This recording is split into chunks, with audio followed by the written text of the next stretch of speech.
This video is brought to you thanks to the support of my patrons and YouTube members. My channel wouldn't exist without them. You can enjoy early access to my videos and a special role on my Discord server by joining them at www.patreon.com/yellowbirdoit or following the link in the description of this video. I am aiming to reach 50 patrons so I can afford more games and equipment for my channel. I admit this month is tough as you couldn't work during most of April thanks to a PSU going reactor number 4 on me. I have released a video on Patreon for those who can help me during this month. The first Gran Turismo challenge run I ever made, a video that I never uploaded to YouTube. You can also join our YouTube members to become family in order to have access to custom emotes during my live streams. We also have a goal: if I reach 300 members, I will stream an entire playthrough of GTA San Andreas where I collect every single vehicle. I make a living of streaming and YouTube videos, and your support is invaluable. With that said, I hope you enjoy the next video.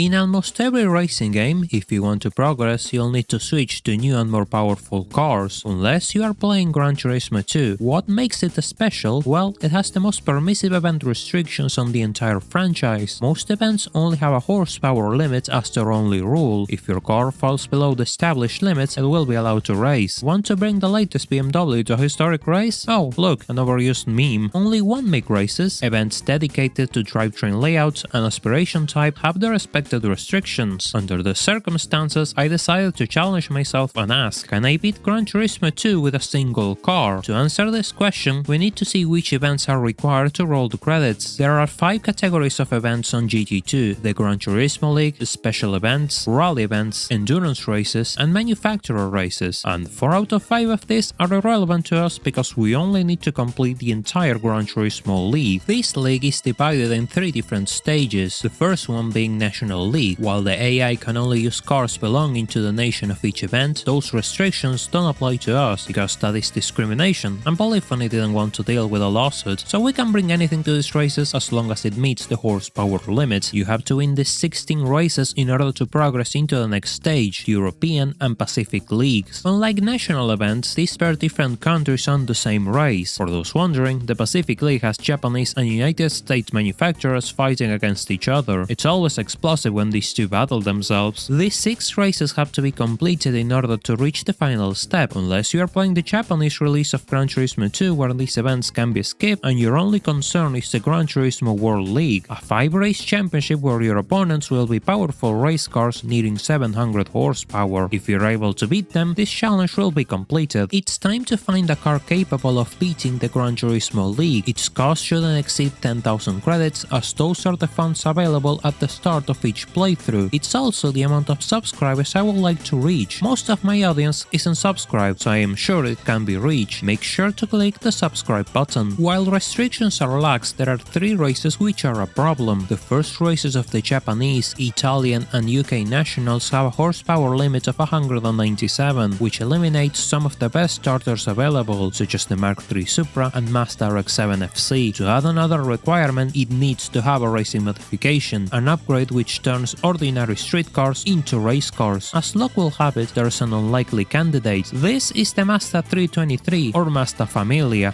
Family.